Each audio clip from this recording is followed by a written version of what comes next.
Ô, turma da bola, turma do futebol, sejam bem-vindos novamente ao canal Coisas da Bola. Mais uma vez agradecendo vocês aí que estão seguindo o nosso canal, estão se inscrevendo no canal. Aqueles que não se inscreveram, se inscrevam, porque a finalidade do canal já foi relatada para vocês, é compartilhar a minha experiência dentro do futebol, a minha passagem pelo esse mundo do futebol, contar um pouquinho dos bastidores, das minhas histórias, os quadros que foram criados, tem quadro de entrevista com personagens do futebol, pessoas que marcaram o futebol, que para mim são uma lenda dentro do futebol. Porque o futebol, para mim, o do passado e o do moderno, para mim, os caminhos são os mesmos. Então, a finalidade é receber pessoas que, na minha opinião, contribuíram muito para o futebol brasileiro, para o futebol mundial. O primeiro entrevistado hoje dessa série Entrevista com as Lendas do Futebol, para mim, esse cara é uma lenda. Eu tenho um privilégio muito grande em ser seu amigo, convivi com ele por alguns tempos, trabalhamos juntos, fizemos algumas viagens juntas, contamos muita história, demos muitas risadas. Eu não tive o privilégio de jogar com ele, mas joguei contra ele.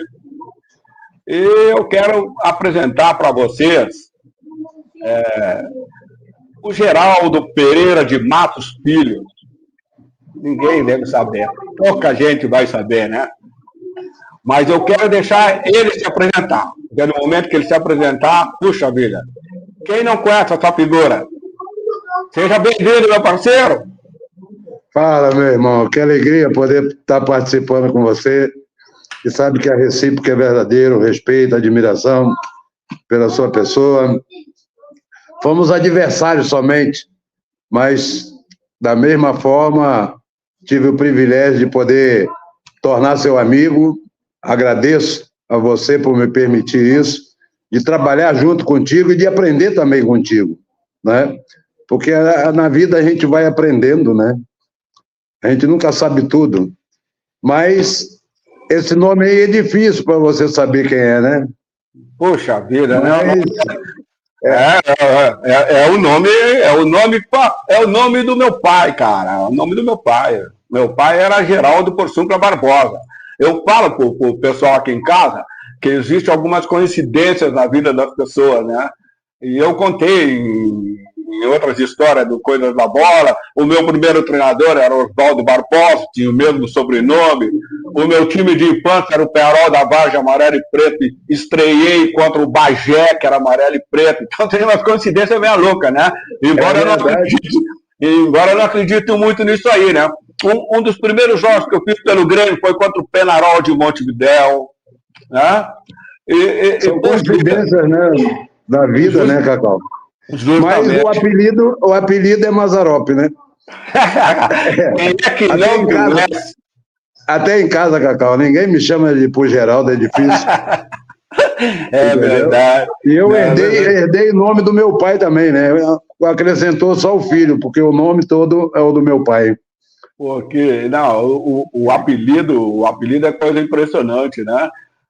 Eu também, na minha família, puxa, é raro me chamar de Cláudio.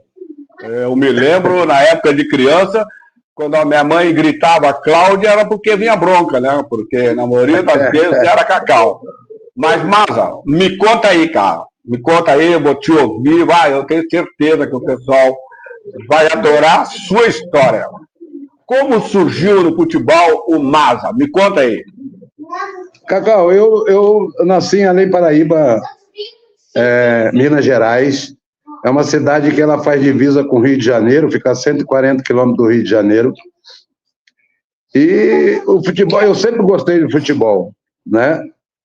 E aí eu jogava, né? O campeonato da cidade, aquelas peladinhas lá no paralelepípedo, né?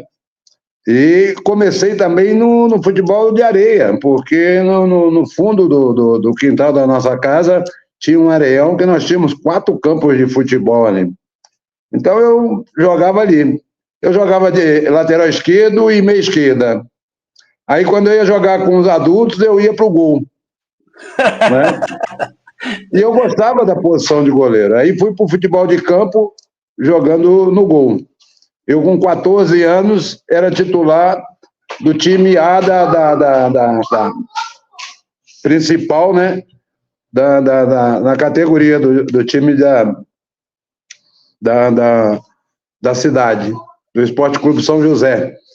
E nesse mesmo clube eu jogava vôlei também, né? Que coisa boa.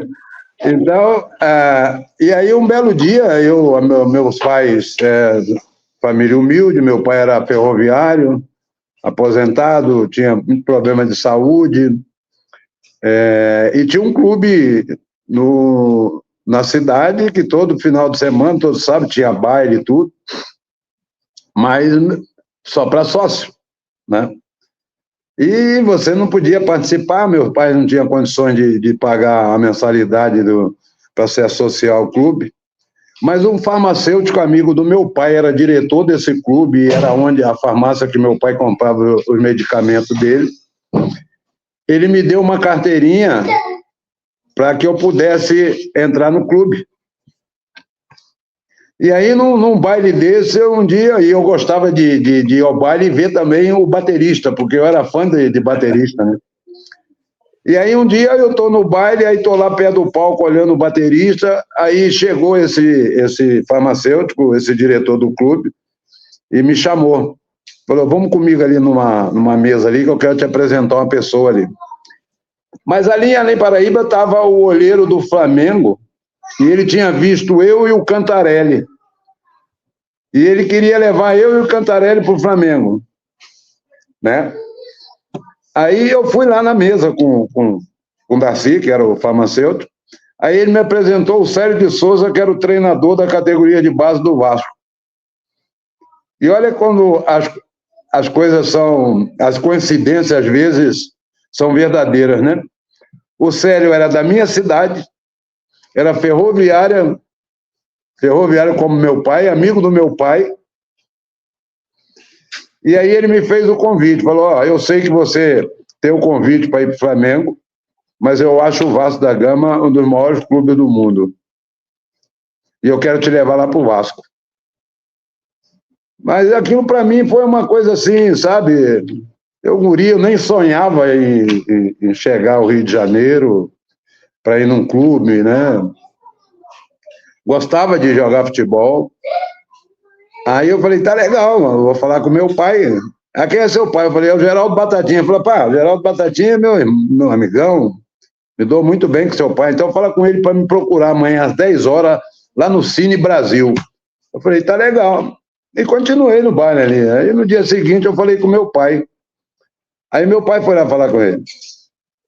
E eu trabalhava no Senai nessa época, eu ia iniciar o 3º ano, porque era uma escola profissionalizante para filho de ferroviário. Então, você encerrava o 3º ano, já ingressava direto na rede ferroviária. E aí o meu pai foi lá, conversou com ele, e ele marcou com o meu pai para me apresentar dia 6 de janeiro no Vasco da Gama, para fazer uma avaliação. E era um período que eu estava de férias na escola. E aí ficou marcado isso. E aí, a minha tia, a irmã do meu pai, morava no Rio, meu irmão mais velho já morava com ela lá, porque ele trabalhava no Rio. Aí nós fomos no dia 5 para o Rio. E eu sempre tive o hábito, na época, eu ouvia a Ave Maria às 6 horas, né? E aí eu cheguei na casa da minha tia, aí às 6 horas eu estava ouvindo a Ave Maria, terminou a Ave Maria, eu virei para o meu pai e falei assim, pai, amanhã eu não vou no Vasco da Gama. Ele, mas por quê? Eu falei, não, eu já estou com saudade da minha mãe e quero voltar para Além Paraíba. Ele falou, pai, mas você está de férias, está aqui, está seu irmão aqui, eu estou aqui, tem sua tia. Não, mas eu estou com saudade da minha mãe, já quero voltar para Além Paraíba. Aí o meu pai, tá bom, se é sua decisão, tudo bem. Aí mais tarde chegou o meu irmão, aí meu pai falou para ele. Aí veio ele e meu irmão, e aqui me meteram um 7-1 em mim, e eu acabei sendo convencido. E eu me apresentei no Vasco no dia seguinte, às 8 horas da manhã. Quando eu botei o pé no portão principal de São Januário, já me botaram apelido de Mazzaropi. Ó, chegou o Jeco Mazzaropi lá. E aí acabou ficando, né? Aí eu fui fazer o teste, fiquei lá até o final de janeiro, e quando faltava uma semana para terminar minhas férias, eu cheguei para o Célio e disse para ele: professor, eu quero agradecer ao senhor a oportunidade que o senhor me deu, mas eu estou indo embora porque eu quero aproveitar essa última semana de férias lá com a minha turma lá, com aquela... Ela tinha muito naquela época, aquela turma de bairro ali, da gente, sabe? E eu queria aproveitar esses dias lá com os meus amigos. Ele falou: não, você vai, mais volta. Eu falei: mas como assim vai, mais volta? Não, você foi aprovado. Eu falei: você não está brincando comigo. Só tem 13 goleiros aí, só foi aprovado justamente a mim. Ele falou: você foi o único aprovado dos 13. Aí ele foi falar com meu pai. Só que o irmão dele era o coordenador. E eles estavam precisando de uma pessoa para cuidar do alojamento. Meu pai estava aposentado. Quando eu disse que não queria ficar, eles fizeram convite para o meu pai. O meu pai aceitou, porque aí ele pensou, né? Não, mas se eu estiver aqui, ele acaba ficando, porque aí tem uma pessoa junto, né? E foi o que aconteceu, de fato. E aí eu fiquei ali.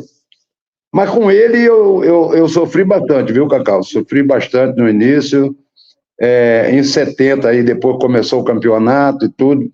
Faltavam 7 rodadas para terminar o campeonato carioca de juvenil na época, porque naquela época não tinha juniores. Era juvenil, aspirante e profissional, né? Aí ele me colocou no time. E nós vamos fazer um jogo em Bom Sucesso, contra o Bom Sucesso. Terminou 0-0, eu peguei tudo aquele dia. O vice-presidente do Vasco foi dentro de campo, não sei se você se lembra, era o João Silva, era o rei do cachimbo, o homem, dono da Mercedes-Benz e tudo. Esse homem foi dentro de campo me buscar e me levou abraçado até o vestiário, virou para o treinador e falou assim: onde é que estava esse garoto? Ele: não, esse daí está desde o início do ano, e por que ele não estava jogando? E eu fui escolhido, eu fiz 7 rodadas nesse campeonato, eu fui escolhido a revelação do campeonato. Aí, no início do ano seguinte, ele pegou, trouxe o Brasília, e aí me tirou do time, e nós fomos jogar, fazer um amistoso contra o Flamengo, em Eubanco da Câmara, em Minas Gerais. Com 15 minutos de jogo, estava 2-0 para o Flamengo, ele me colocou. Porque o Brasília cometeu um ato lá de indisciplina, e aí surgiu o pênalti, que aí ele pegou e tirou o Brasília e me colocou. Aí eu arrebentei no jogo, Cacau.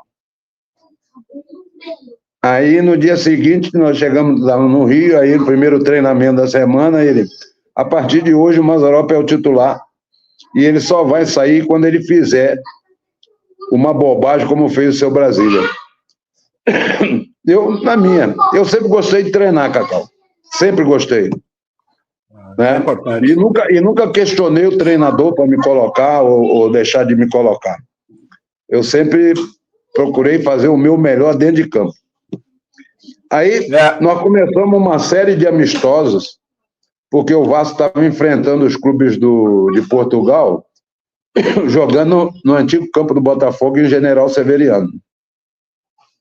E aí o juvenil fazia preliminar, se preparando já para o início do campeonato.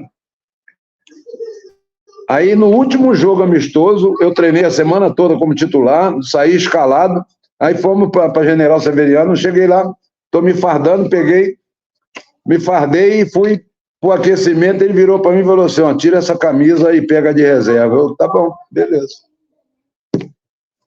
Aí ele me tirou. E eu fiquei na minha. E o Botafogo e o Fluminense estavam me querendo. Aí eu cheguei para o meu pai e falei assim: pai, eu vou pedir minha liberação aqui no Vasco. Vou pedir minha liberação porque o senhor está vendo que não vai dar. Entendeu? Aí o meu pai: bom, se você quer isso, vamos lá. Aí eu fui lá pedir a liberação. Aí, conversando com o diretor: não posso te dar a liberação. Se eu te der a liberação, o presidente voar no meu pescoço. Não, e você aqui é tido como atleta exemplar aqui dentro, eu não posso te liberar. Aí eu falei, não, mas você não está vendo o que está acontecendo? Não, eu sei, mas eu não posso te liberar. Eu falei, então eu vou parar de jogar. Vamos embora para minha casa. Aí ele, não, eu não posso, e você não pode fazer isso. Aí consegui convencer ele, ele falou, tá bom, vou te dar a liberação. Me deu a liberação. Como a gente morava embaixo da arquibancada, e São Januário, você deve se lembrar, tinha o campo, e aí tinha o cercado do campo, e tinha a pista de atletismo, né? E eu estava sentado ali na porta do nosso alojamento, pensando, aí meu pai chegou e falou, o que que houve? Eu falei, pai, me arrependi de ter pedido a carta de liberação. Ele, por quê? Falei, porque eu estou fazendo justamente o que ele quer. Eu vou voltar lá, vou rasgar a carta e eu vou vencer aqui dentro. Aí voltei lá e falei pro diretor, rasguei a carta, e aí eu comecei, né? Aí ele foi fazer um jogo com um profissional, o Vasco tinha dispensado o Mário Travalini. Mário Travalini. Não, o Mário não, tinham dispensado, acho que era o Paulo Amaral, um negócio assim. E aí ele assumiu num jogo contra o Fluminense. E o Fluminense era a touca do Vasco. E ele ganhou do Fluminense de 1-0. Aí no dia seguinte ele foi lá para a rede ferroviária. E aí tirou foto, que isso. Não, que a solução do Vasco sou eu, que isso, que aquilo outro. Aí o Vasco pegou e mandou ele embora. E aí veio um outro treinador, Alfredo Abraão, pro juvenil. Aí nós fomos fazer um coletivo e ele não sabia que aquele baixinho que tinha ali era o meu pai.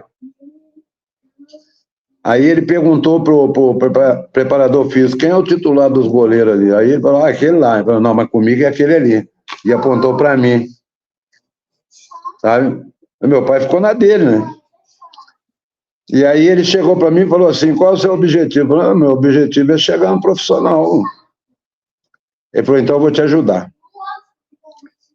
E comigo você vai jogar. Eu falei, tá bom. Quem manda é o senhor, né? E aí ele me colocou.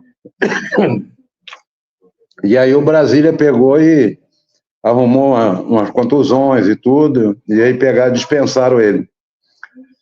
E aí eu fiquei como titular, aí fomos bicampeões juvenis na época, aí no final de 73, subiram 12 atletas, já tinha subido o Roberto Dinamite.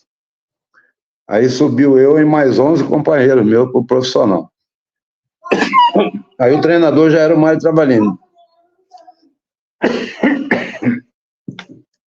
Aí eu fiquei no profissional. Aí o Vasco estava interessado no Toninho, que era do Tiradentes do Piauí. O treinador era o Castilho, tinha sido goleiro do Fluminense. Aí o Castilho falou, tá, nós liberamos o Toninho para você, mas eu quero o Mazzaropi. Aí eles, não, esse não sai daqui. E aí o Vasco desistiu do Toninho, o Toninho foi para São Paulo. E tinha um Andrada, né? Aí eles trouxeram o Zé Luiz, que era do Bahia. E eu treinando. E eu passava mais tempo treinando atrás da goleira com o Coronel, que foi lateral esquerdo, foi da seleção e tudo, com ele, do que participando dos treinamentos lá. E aí o Andrada machucou. E o Zé Luiz também. Aí eles, nós precisamos trazer um goleiro. Aí o Mário Travalini, não. A vez agora é do guri. A vez é dele, quem vai jogar é ele. Aí ele foi lá atrás da goleira, virou para mim e falou assim, como é que tu tá, guri? Eu falei, tô bem, tô tranquilo. Aí ele, então, você, a partir de amanhã, vai ser o titular da equipe. Eu falei, como assim, o Andrada e o Zé? Não, os dois estão machucados. Foi a primeira fase do Campeonato Brasileiro em 75. porque eu assinei contrato profissional dia 2 de fevereiro de 74. E o meu primeiro título foi o título de campeão brasileiro, em 74. Na reserva, claro, né? O Andrade era o titular, eu fiquei alguns jogos na reserva dele. E aí foi meu primeiro título. Até agora, há pouco tempo, teve uma festa lá comemorativa aos 50 anos do primeiro título de campeão brasileiro do Vasco. Eu recebi o convite para ir, mas não pude, porque eu estava numa viagem para São Paulo com a seleção sub-15 e eu não pude ir. E aí joguei toda a primeira fase do Campeonato Brasileiro de 75, fui escolhido a revelação do Campeonato Brasileiro. Aí o Andrada recuperou, voltou.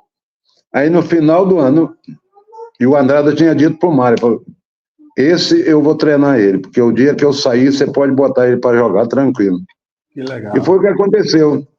Aí no final de 75, terminou o Campeonato Brasileiro, eles venderam o Andrada por Vitória da Bahia e me efetivaram como titular. Aí foi quando eu comecei em 76. Aí chegou o Paulo Emílio, treinador, e eu fui efetivado titular.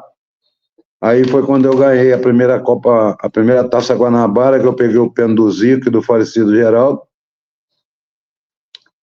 E foi justamente ali o ano mais difícil para mim, na minha carreira.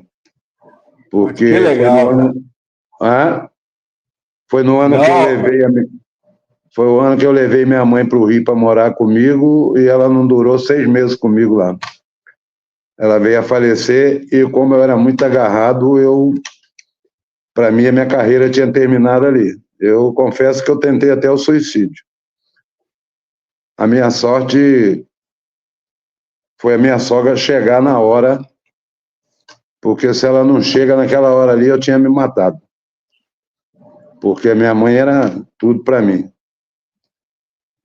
E foi minha sogra que... Aí eu tive o apoio do meu pai, da minha irmã, do meu irmão, da minha esposa, da minha sogra, do meu sogro. E 2 caras que eu tenho assim um respeito, uma admiração, uma gratidão muito grande, porque me ajudaram muito. E foi o Abel e o Zanata, meu campo. Os 2 me tiraram lá do fundo do poço e disse para mim, não é isso que sua mãe quer de você. A sua mãe quer te ver brilhar. E dali eu comecei a dar a volta por cima. Aí dali mudou a minha vida.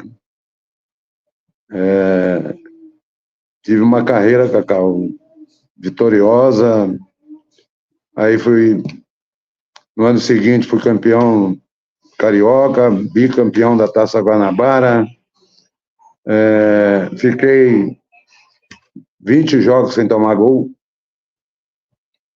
Né? E aí começou toda a minha história de novo.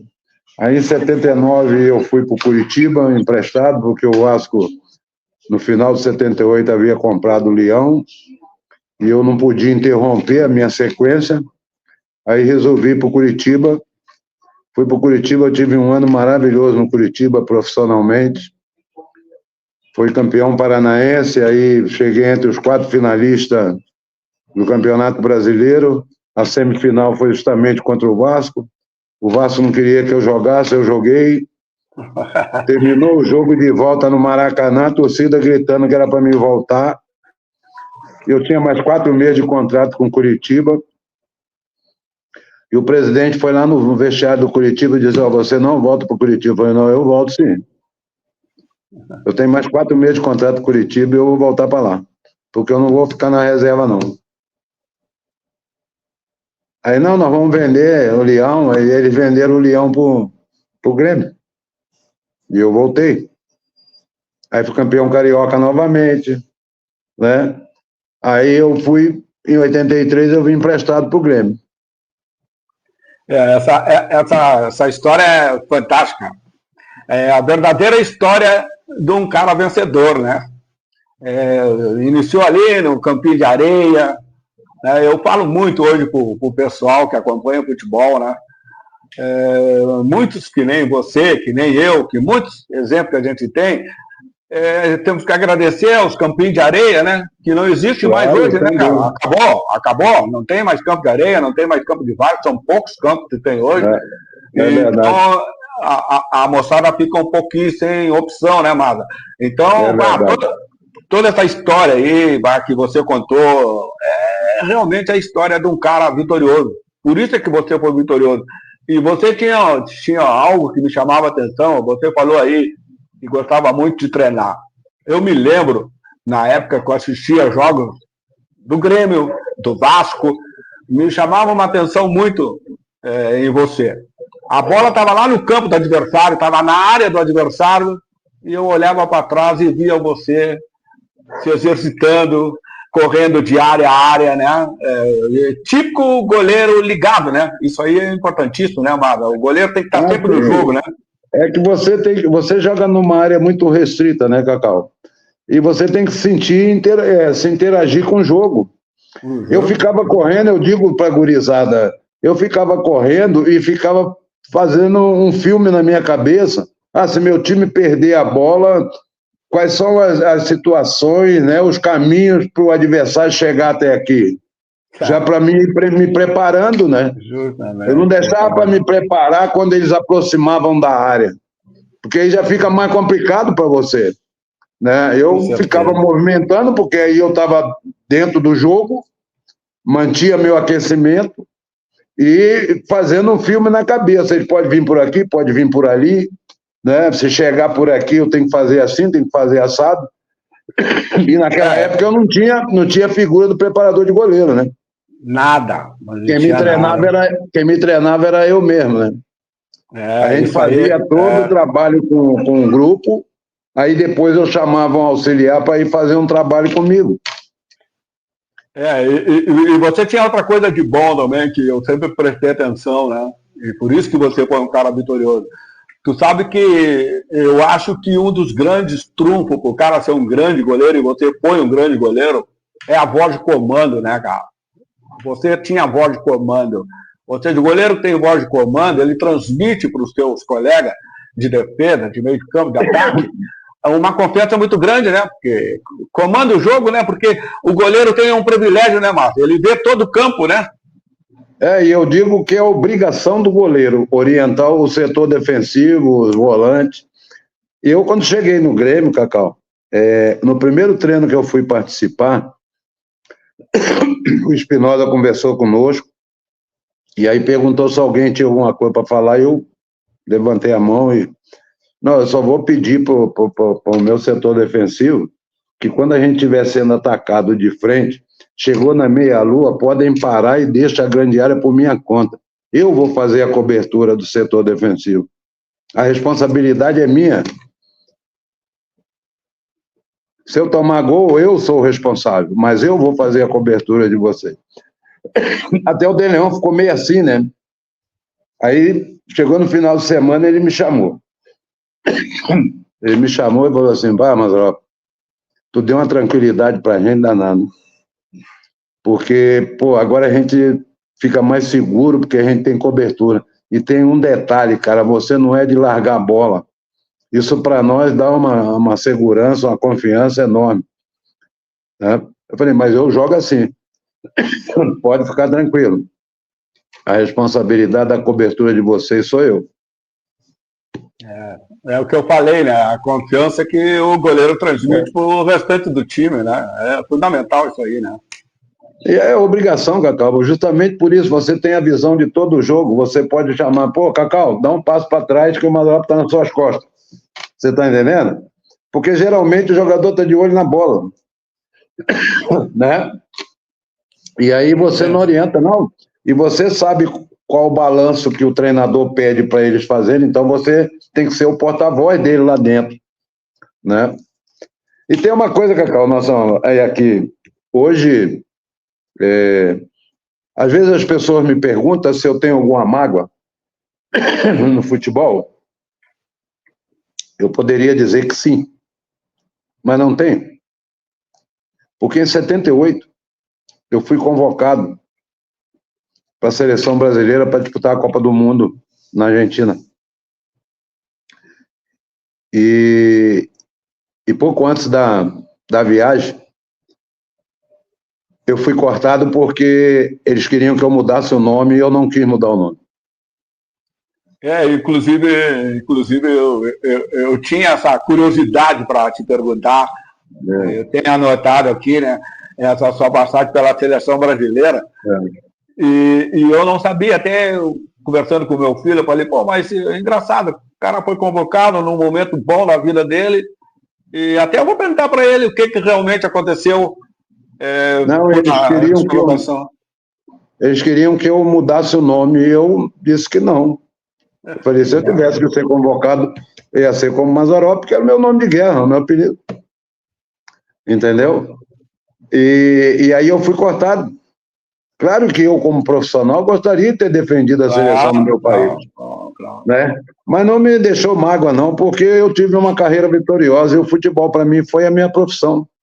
E teve personalidade, né, Amada? Teve personalidade também. Pô, conhecido no mundo inteiro, no Brasil inteiro como Mazzaropi. Qual o motivo de trocar o nome? Não existe isso aí, né? Mas é aquilo, Amada, que eu falo, é coisas da bola, né, meu? É coisas da bola, isso aí é coisas da bola. É verdade, tem muita coisa que às vezes o próprio torcedor não sabe, né, Cacau? Ele não tem ideia, ele não tem ideia do que é um vestiário de futebol, né, cara? Né? Você sabe disso, você sabe tão bem quanto eu, né, cara? Que o vestiário de futebol não é fácil, a gente sabe. E não é fácil para você chegar lá, né? Para você conseguir as coisas, porque. Né? Mas é aquele negócio, você tem que ter resiliência, você tem que ter perseverança, você tem que ter humildade, você tem que ter respeito, você tem que ter disciplina. Porque sem disciplina você não vai a lugar nenhum. E tu sabe, Mada, que uma das coisas que mais me chama a atenção, eu tenho o mesmo pensamento que tu tem. Eu não tenho mágoa de nada, eu não tenho, para dizer a verdade, nem saudade. Eu tenho lembranças, lógico, eu tenho lembranças de quando eu passei, aonde eu joguei, aonde eu fui, os companheiros que eu tive, os treinadores que eu tive, preparadores que eu tive, eu tenho lembrança. E um dos motivos que fizeram eu aceitar fazer o canal Coisas da Bola é isso aí, para dar oportunidade para as pessoas que acham que tudo é fácil na vida do jogador de futebol, e não é a vida fácil, não, é uma vida difícil. A gente se sente vencedor porque a gente, graças a Deus, conseguiu passar por cima de um monte de obstáculos que você mesmo falou, né? E o que me chama a atenção agora, Mala, no futebol de hoje, é que parece que hoje as coisas estão mais difíceis ainda de ser compreendida, né? Eu acho que hoje vamos falar abertamente e francamente, né? O futebol hoje está cheio de mimimi, está cheio de frescurinha. Se você vai comemorar um gol de um jeito, o pessoal se ofende. Se você vai dar, que nem falava na nossa época, um balãozinho, ou um drible no goleiro para lá e para cá, já dá confusão, não pode. Chega a ser chato, né, cara? Chega a ser chato. Hoje é muito número e pouca ação, viu, Cacau? Concordo. E você está tirando aquilo que é a essência do futebol brasileiro. Por isso que eles estão acabando com o futebol brasileiro. Concordo. E eu sou do seguinte pensamento, Cacau. As coisas boas você pode copiar, né? Mas desde que você não fira a sua característica. Com certeza. Desde que você não fira a sua característica. Né? Hoje, você quer fazer do futebol brasileiro futebol europeu. São culturas diferentes, não adianta, não vai conseguir. Não vai. Não vai. A gente vê isso nas categorias de base. Nós trabalhamos junto lá. Hoje é cheio de desenho, aí você já vem com tudo no papel já preparado. O futebol brasileiro não é isso. O futebol brasileiro é o futebol que a gente, com todo respeito, é o futebol vileiro, é o futebol da reverência, da criatividade, do improviso. Hoje você não tem isso. Não, tem que ser assim, parece um robô. Entendeu? O futebol brasileiro hoje, eu vou citar o nome de um jogador que não conheço ele pessoalmente, nunca conversei com ele, acompanho a carreira dele, torço pelo sucesso dele, porque ele joga com a alegria que o jogador brasileiro tem que ter. Eu estou citando o Davidson, do Atlético Mineiro hoje. Pô, aquele menino, ele joga rindo, cara. Ele joga rindo, ele joga com alegria, ele faz o que o futebol brasileiro gosta e que a torcida gosta. Entendeu? Então, esse jogador me chama muita atenção por causa disso, né? E nós tivemos, na nossa época, diversos estilos de jogadores assim, né? E hoje parece que aos pouquinhos... E o futebol brasileiro sempre foi vencedor dessa maneira. No momento que você começou a tolir isso, o futebol brasileiro não ganha mais nada. Hoje a seleção sub-20 não classificou nem para as Olimpíadas. Você está entendendo? E outra, né, Cacau? A qualidade hoje também, né? Hoje eles querem jogador grande, forte. Hoje você abre mão da qualidade por causa de tamanho. É igual a posição de goleiro. Eu não sei quem foi o infeliz que criou essa coisa que goleiro tem que ter 2 metros de altura. Aí tem 2 metros de altura, não sabe sair do gol, mano. Não adianta nada. Justamente. Eu falei, eu tenho 1,80 m. Né? Aí hoje eles não iam deixar nem treinar. Entendeu? É bem isso. É bem isso. E você tocou num ponto. A maioria deles, porque assim, ó, muito grande, não tem explosão, Cacau. Não tem velocidade. É um detalhe, né? Aí ele acha que com 2 metros de altura, bola cruzada na área, ele vai lá e vai. Aí você olha os grandes goleiros com esse tamanho todo, as bolas aéreas são mais... a parte deficitária deles. Vamos citar goleiros assim, né, que a gente acompanha e que não são goleiros altos, né? Mas, por exemplo, tivemos história assim, Tafarel no Inter. O Tafarel tem 1,81 m, eu tenho 1,80 m. O Benítez tem 1,83 m. Esse goleiro do Fluminense, o Fábio, a tranquilidade que esse cara dentro do gol, e não é goleiro de 3 metros de altura, 2 metros de altura, né, cara? O segredo é saber se colocar, né, Maza? Justamente, Cacau. É o que eu digo sempre, o goleiro bem colocado, você não precisa cair, Cacau. A bola vai em cima de você. Com certeza. Só que hoje, assim, tem um treinador de goleiro também, que assim, eu divido as coisas, Cacau. O treinador de goleiro, para mim, é chutador de bola. Ele chuta a bola no goleiro. Ele não prepara o goleiro, ele não treina o goleiro. Preparador de goleiro, se você encher uma mão, é muito, hein? Você preparar o goleiro para o jogo é diferente. Aí eles acham que a posição de goleiro você aprende na faculdade. Não vai aprender nunca na faculdade. Ela é uma posição diferente. É uma posição diferente. Ela tem armadilhas que você precisa saber, conhecer. Entendeu? Não é qualquer um que chega ali que vai... Não, porque eu estudei na faculdade. Na faculdade você não aprende nada sobre goleiro. A gente vê aí... A mesma coisa assim, eu digo para eles, eu tive os melhores preparadores físicos da minha carreira. Só preparadores de ponta. Eu tenho uma noção. Agora, essa noção que eu tenho não me habilita a pegar um grupo de atletas e dar um trabalho físico para ele. Porque a noção não é o conhecimento específico da atividade. Você precisa conhecer. Eu vou lá fazer um movimento com ele, se eu não souber mostrar como tem que ser feito, eu posso gerar uma lesão nele. Já o preparador formado, aí eu não discuto com ele a questão do... É o que eu digo. Eu não vou chegar para o preparador físico, vou discutir com ele e dizer, não, seu trabalho está forte, seu trabalho está fraco, não. Eu vou chegar e vou ver qual é a finalidade desse tipo de trabalho. O que você quer alcançar ali? Para mim, aprender também. Mas jamais vou chegar lá e não, mas esse trabalho aí não está certo. Porque eu não tenho conhecimento científico da função. É diferente. Eu ter noção e ter o conhecimento científico. Agora, na posição de goleiro, eu discuto com qualquer um. Na parte técnica, eu troco ideia, discuto com qualquer um, porque isso eu vivi isso. Tanto a questão da posição do goleiro, como a questão técnica. Tu sabe, não, eu concordo plenamente com você, e às vezes eu fico também pensando, né? A maioria dos clubes de futebol, a maioria, eles não sabem, ou não querem, ou é politicagem, eles não dão muita oportunidade aí aos atletas, né?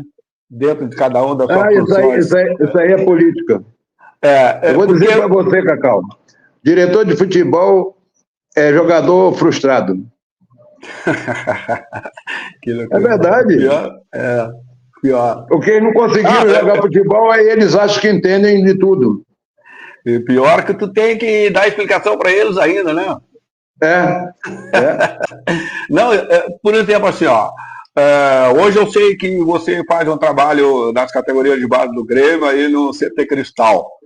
Puxa vida, na minha opinião, Cacau, estou dando a minha opinião, eu acho que você é profissional para estar no CT de Eldorado. Mas também acho que o trabalho que você faz hoje no Cristal, porque ali está nascendo o menino, né? Ali está nascendo o menino que tem um sonho de amanhã ou depois ser o Mazzaropi. E se esse menino tiver a inteligência, tiver a humildade, porque às vezes não tem, né? De aprender com quem já passou por essa carreira, no seu caso, pelo amor de Deus, cara, ele tá na metade do caminho. Ele está na metade do caminho, porque o Mazza, as defesas que você fez lá no início no Vasco da Gama, na história que você contou, as defesas fáceis, as defesas difíceis, é as mesmas que os meninos meio depois vão passar, né, cara? Porque o caminho do futebol é o mesmo, né, cara? Vai estourar tudo no O futebol é uma coisa, só o campo é o mesmo, né? A bola é a mesma. Né? Tudo. Mudou os treinos, que nem você falou, né? É o que eu digo sempre para ele, Cacau. Não é que eu saiba mais do que ninguém, e mais do que vocês, porque eu também estou aprendendo com vocês.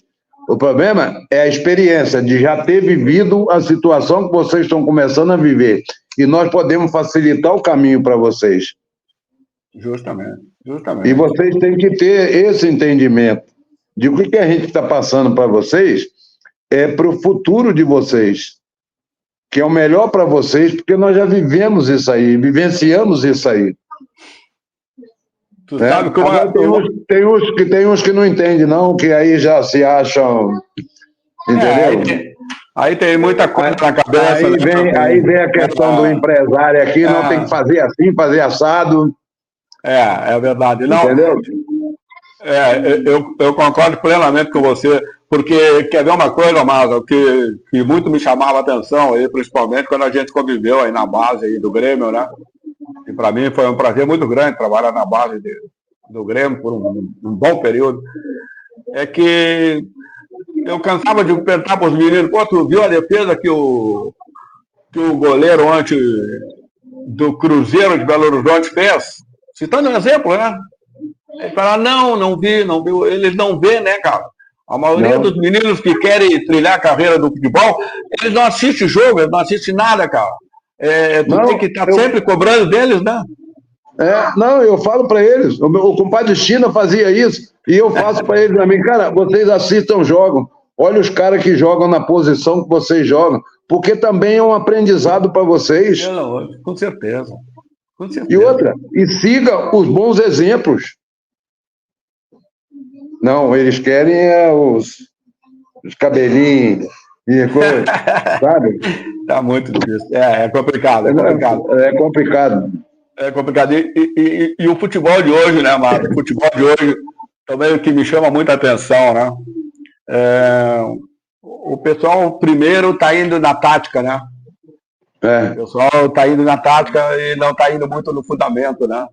Por exemplo, se você quer ter um bom zagueiro, você tem que ir primeiro pelo fundamento dele, né? Para ele saber como é que é um zagueiro, como é que é um volante, qual a função. Não, o pessoal do modernismo de hoje já quer ir na tática, né? Primeira linha, segunda linha. Eles mudaram totalmente a nomenclatura do futebol brasileiro, né? Não, é que tem muitos, né, que acham que descobriram o futebol hoje, né, Mazo? É por aí. É bem por aí. É bem por aí. Tanto, Cacau, que eles não perguntam pra gente. Porque eles sabem que a gente vai questionar. Porque o futebol é ali dentro. É ali dentro. Tem coisas que eu consigo botar, mas e aí? O que você vai fazer agora? Aí eles não sabem te responder. Verdade. É assim. Por isso é que... porque eu sempre falo, né, que o bom jogador, para mim, começa a ser vencedor no momento que ele não tem medo de perguntar. Ele tem que chegar, que nem você falou, né? Levantou a mão para o treinador lá e fez a pergunta que você achava que no momento era importante para você saber o que tinha que aprender, o que tinha que melhorar, né? Então é isso que o menino que quer ser um goleiro tem que perguntar. Pô, tá na dura, vou perguntar, professor, você não acha que eu tenho que cair desse jeito ao invés desse? Pô, aí nada melhor que quem já viveu toda a experiência vai ter. Eu pergunto para os goleiros às vezes, né? Vem cá, vocês assistiram o jogo ontem? Vocês viram o gol que eles tomaram ontem? Ah, não assisti. Eu falei, tá. Por que? Porque vocês não assistem o jogo para ver. E aí depois vem aqui e pergunta. Porque eu vou ter dia que eu vou chegar aqui e vou perguntar, vocês viram qual foi o erro que teve? Pô, e hoje tá agora, tudo tem fácil, né? Tem uns que é assim, ó. Também não adianta você perguntar, Cacau, para quem... não, você errou. Como eu já vi. Treinador de goleiro, chegar, Cacau, tu errou. Mas eu errei aonde e por quê? Não, tu errou. Só. Então você sabe menos do que o goleiro. Quer dizer, errou, mas não explicou por que errou, né? Claro, não. Aí se ele te questiona, não, tu errou por isso. Se você faz assim, assado, você ia se dar bem. Entendeu? E eles saem e pegam o canudo. E assim, eles não perguntam pra gente. Porque sabe que a gente vai questionar. E para eles seria interessante. Porque nós tivemos lá dentro. É verdade. Né? Nem me relembra muito isso aí. Marta, me conta um negócio aí. Como é que foi o título da Libertadores pelo Grêmio? Cacau, eu vou iniciar para você contando a minha história aí do Grêmio. Porque isso é uma coisa, assim, o meu vínculo com o Grêmio vem desde a época que eu era juvenil no Vasco da Gama. Porque eu tenho um grande amigo, você deve conhecer, o Gaúcho, zagueiro, o Gauchão. Nós somos um grande amigo, nós compramos um apartamento no mesmo prédio. Ele no 201, eu no 301, lá na Ilha do Governador. E ele falava muito do Grêmio, sobre o Grêmio e tudo, aquilo foi ficando marcado para mim. E aí no Rio, às vezes, quando eu me profissionalizei, eles tinham o hábito de perguntar em qual clube você gostaria de jogar se não fosse o seu clube de origem. Ou seja, se não fosse o Vasco da Gama. Aí eu dizia que era o Grêmio, porque eles queriam que eu dissesse que era o Flamengo, que era o Corinthians. Não, eu quero jogar no Grêmio. Um dia eu vou jogar no Grêmio. E aí em 83, cara, eu estava meio brigado com o Antônio Lopes. E nós viemos fazer um amistoso aqui contra o Grêmio. Nós tínhamos jogado em Florianópolis e depois nós viemos jogar aqui contra o Grêmio, um amistoso aqui. E nós ficamos hospedados lá na concentração do Grêmio, lá em cima, lá. Conhece, né? Conheceu, né? Ali no Estádio Olímpico. Aí o Antônio Lopes chegou para mim e falou assim, o Grêmio está interessado em você. Eu falei, está querendo me agradar, né? Está querendo me agradar. Como é que o Grêmio está interessado em mim, que eu estou 2 dias aqui dentro e não fui procurado por ninguém do Grêmio? E o Mário Silva, um repórter da Rádio Nacional lá do Rio, falou para mim também isso. Eu falei, tá, tudo bem, beleza. Não levei. Mas aí teve um detalhe, antes do jogo, eu tinha sempre a imagem de Nossa Senhora Aparecida que eu carregava comigo, eu colocava ela numa mesa, e aí ali eu acendia uma vela e fazia a minha oração antes de entrar em campo. E eu estava sem o isqueiro. Aí um diretor do Grêmio estava do lado, me deu o isqueiro. Eu agradeci e tal, e foi. Isso foi numa quinta-feira. E nós ganhamos 2-1, choveu pra caramba, até o César, final do César, que Deus o tenha. Virou pra mim e falou assim, pá, cara, tu pegou demais, cara. Pá, podia deixar a gente empatar o jogo aí. E aí eu voltei pro Rio. Quando foi na terça-feira, eu tô em casa, o Paulo Angione, que era o nosso supervisor, me ligou e falou assim, mas ó, tu pode dar um pulo aqui em São Januário agora? Eu falei, posso. E aí eu fui a São Januário.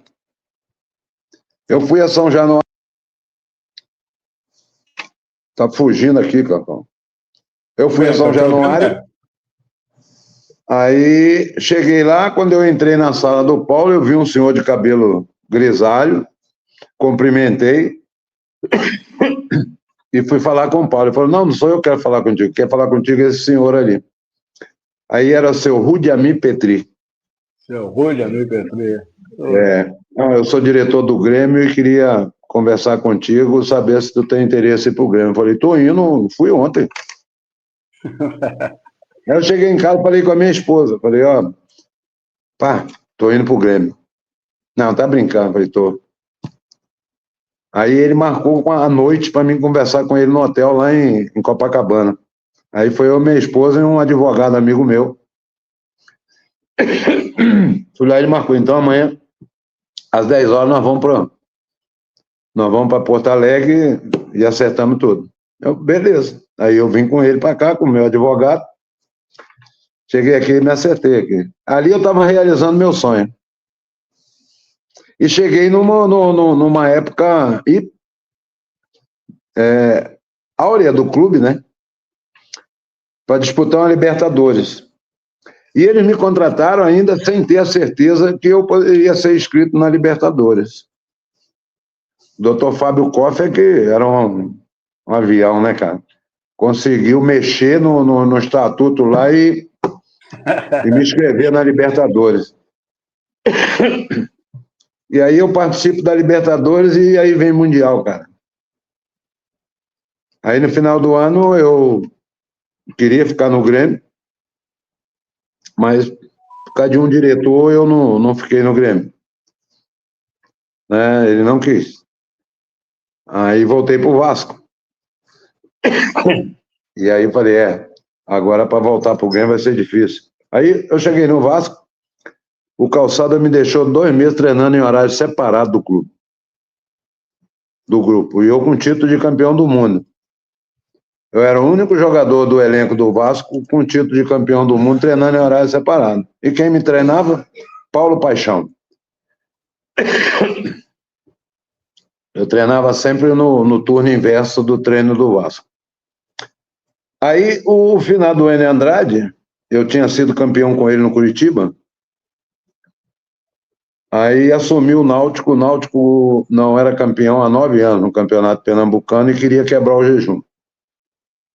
Aí o seu Enio me ligou, pá, Mazarop, eu assinei com o Náutico porque os caras estão há 9 anos sem ganhar um Campeonato Pernambucano e eles querem ganhar o campeonato esse ano, querem quebrar esse jejum e eu queria contar contigo aqui.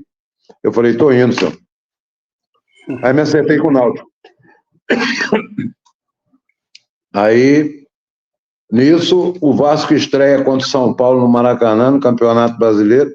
Perdeu de 3. A torcida começou a gritar meu nome.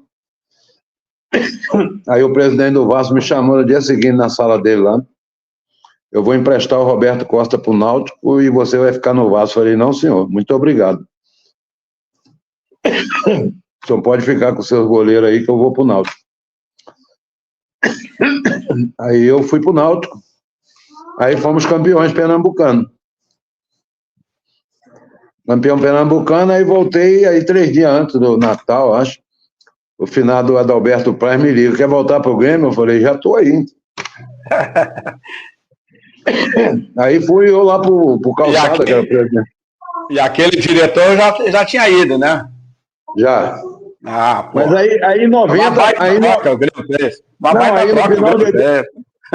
Aí no final de 89 ele voltou de novo e eu disse para minha esposa, mãe, meus dias estão contados no Grêmio, mas não deu outra, ele me tirou de novo do Grêmio. Mas que loucura, cara. Pelo amor de Deus. Mas aí eu fui falar com Calçada. Eu levantei 2 vezes, Cacau, e disse para ele, ó, então faz o seguinte, o senhor pega meu passe, bota na moldura e pendura na sua sala aí, que a partir de hoje eu não jogo futebol mais. Aí meu advogado, senta aí. Só vai vender ele pelo mesmo valor que o senhor estipulou para o Náutico e parcelado. Ele, não, eu vou vender ele à tarde para o Internacional pelo dobro do preço. Eu disse para ele, o Internacional é um grande clube, mas não fui procurado pelo Inter. Só vai me vender por esse valor aqui e parcelado. Não, vou te vender para o Internacional. Eu já disse para o senhor, um grande clube. Mas eu não fui procurado pelo Inter. Eu não sei por que cargas d'água, Cacau. Eu não sei. Toda hora está fugindo isso aqui. Eu não sei por que cargas d'água a relação do Vasco e o Grêmio naquela época estava meio estremecida. E eu não falava para ele qual era. Ele queria saber qual era o clube e eu não dizia para ele. Aí na segunda vez que eu levantei para ir embora, o meu advogado, senta aí, pegou o telefone e discou para o Adalberto Praz. Serve para o senhor, assim, em 4 parcelas? Serve, então fala com o Calçado. Quando ele soube que era o Grêmio, ele soltava fumaça pelas ventas. E aí ele não teve como fugir. Aí o doutor Adalberto tá aí, agora vamos falar do seu contrato. Eu falei, meu contrato não precisa não, só pode botar o valor que o senhor quiser aí que eu assino. O mais importante era a volta. Justamente, a volta, né? Hoje, sem dúvida nenhuma, você é um ídolo eterno do Grêmio, né? É um ídolo eterno do Grêmio. E assim, Cacau, hoje eu peguei um material meu do Grêmio lá, para um evento aí, e eu sou o atleta que em 6 anos e meio, como atleta, que mais título ganhou com a camisa do Grêmio. Foram 17 títulos em 6 anos e meio. Coisa linda. E isso para mim é um orgulho, cara. Coisa linda. Não, foram 17 títulos como atleta e mais 5 como preparador de goleiro. Coisa muito linda. Carreira totalmente vitoriosa. E aí depois veio aí, de todo esse sucesso, de todas essas vitórias, aí vem aquele momento, né, que muito atleta não se prepara, né, porque na nossa época o jogador com 30 anos já era considerado velho, né, naquela época. Velho. Eu mesmo, eu parei de 30 para 31 anos, porque eu já ouvi aquele negócio, vai cuidar dos netos, vai cuidar dos filhos, aquele negócio todo. Aí eu resolvi parar. Como é que você amadureceu a ideia de parar? O que passou na sua cabeça? Eu parei com 39 anos. E eu podia jogar mais uns 2, 3 anos. Mas eu tinha me preparado para parar. Eu comecei a me preparar. Porque é muito complicado. É muito complicado, Cacau. Você jogando futebol, um atleta... Porque assim, ó, se você não se prepara para quando você vai parar, aí quando você para, você perde o chão.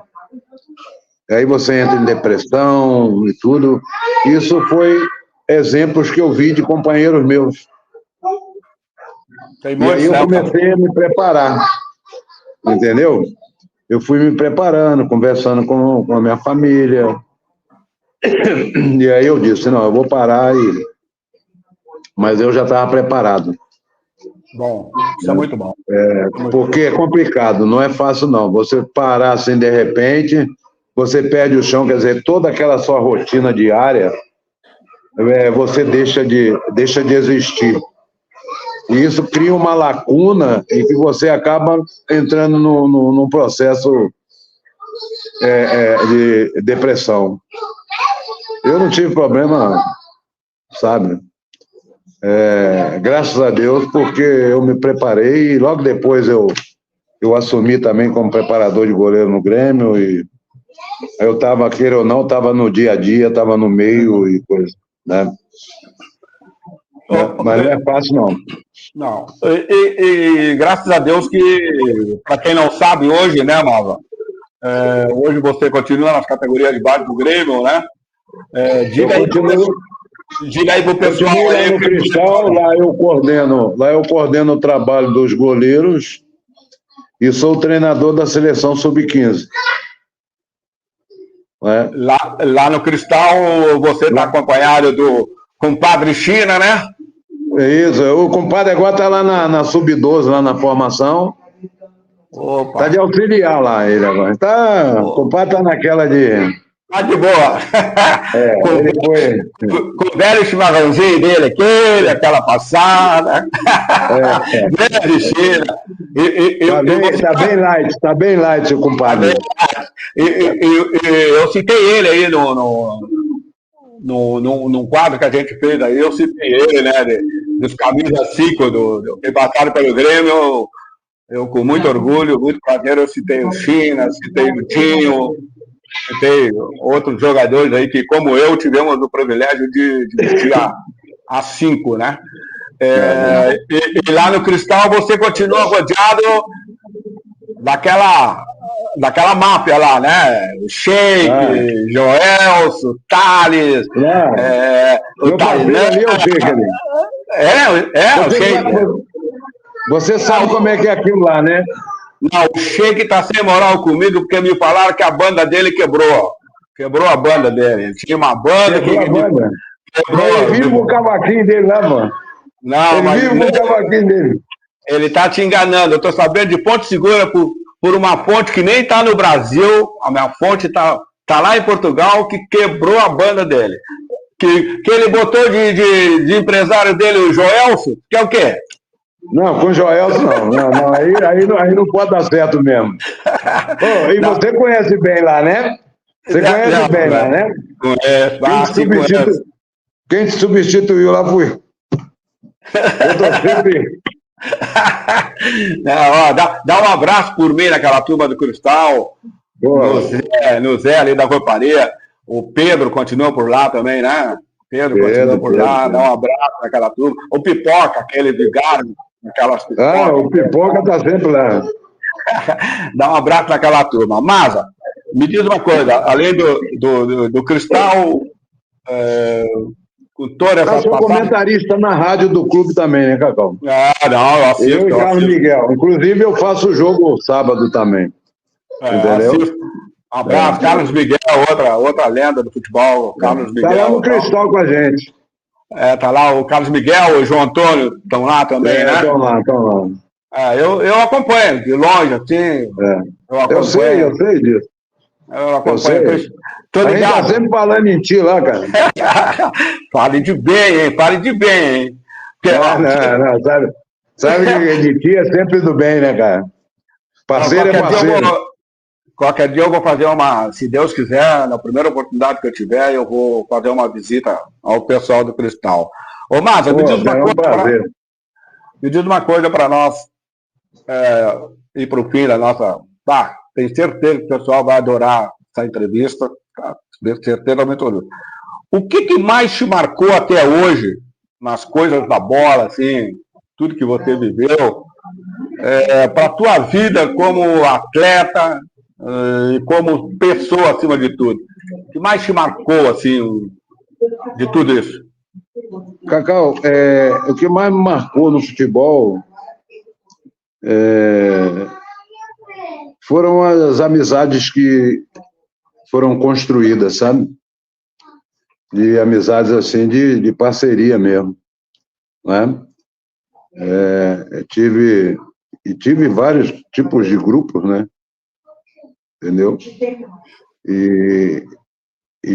De uma relação assim bem mais consistente, bem mais próxima mesmo, né? Esse grupo nosso de 83, o grupo de 77 no Vasco da Gama, sabe?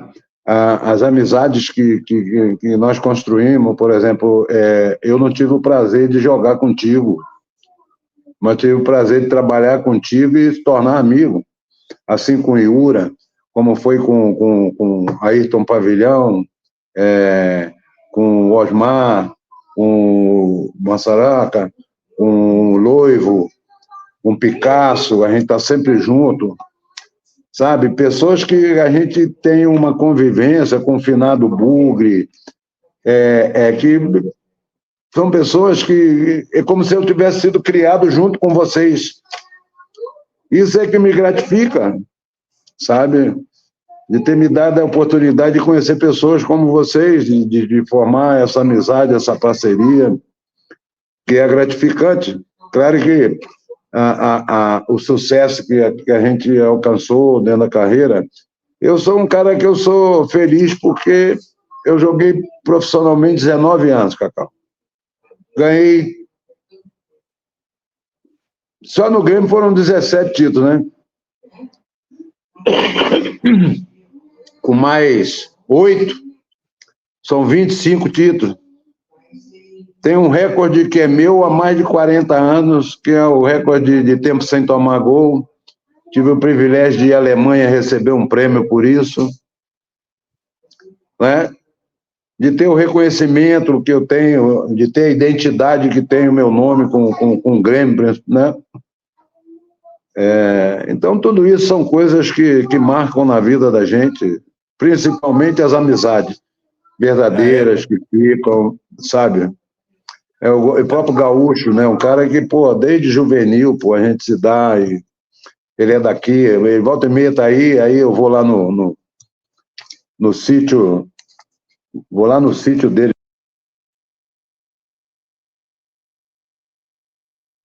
Vou lá no sítio deles lá, a gente passa um tempo, a gente se fala sempre.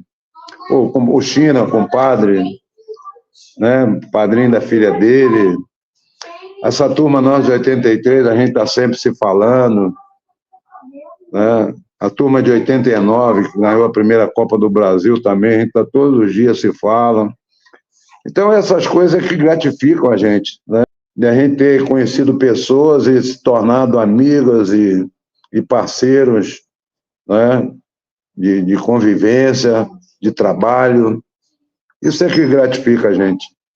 Eu sempre falo que o futebol a gente faz muitos amigos verdadeiros e muitos companheiros, né? Eu prezo muito isso.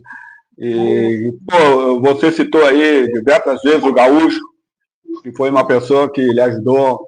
Que bom, né? Que você está tendo a oportunidade de, em vida, dizer isso para ele, né? Eu também me sinto muito gratificado quando eu posso agradecer as pessoas que me ajudaram também na minha carreira, como jogador, como treinador, né? Porque aquela história, né, Mazzaropi? Se quiser prestar uma homenagem para mim, presta enquanto eu estou aqui, né? Depois que eu for, não adianta, né? Então, aqui você presta homenagem quando a pessoa morre, cara. A pessoa não vai curtir, né? É verdade. Não. Ó, pelo amor... eu sempre falo isso. Quer te lembrar de mim? Quer me ligar? Quer saber onde eu ando? Né? Isso é verdade. Enquanto você tem vida, que é para você poder curtir esse momento, né? Isso é verdade. Mas olha, cara, eu não tenho palavra para te agradecer de ter aceitado esse convite, a primeira entrevista do canal Coisas da Bola.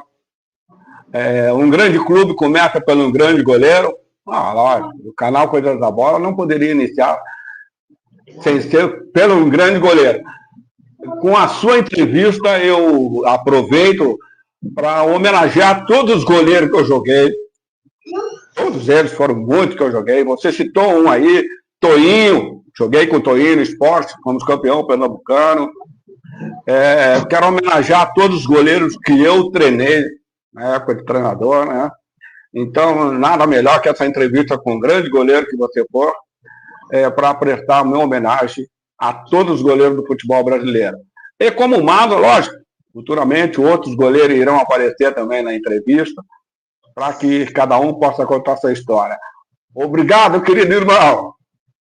Ô, irmão, eu que agradeço aí a oportunidade e o privilégio de ser o primeiro aí, né, a participar do canal Coisas da Bola, né? E principalmente contigo, né, cara? Que você sabe o respeito, a admiração e o carinho que tem por ti, né? E nós estamos sempre juntos, parceiro.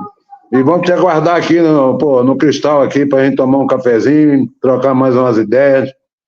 Que a gente tá sempre lembrando, não, com cacau era assim, assado, entendeu? Então, você deixou um legado bastante positivo para todos nós ali também. Valeu. Pode dizer para a turma que qualquer dia eu vou aparecer aí, né? Que nem um amigo meu falava para mim. Qualquer dia eu apareço de surpresa. Mas eu ligo antes. Abraço, Maza. Um beijo no teu coração. Um abraço para a família. Obrigado igualmente, querido. Beleza. Valeu. Obrigado, Maza. Boa noite para ti. Sucesso sempre. Valeu. Obrigado para nós todos.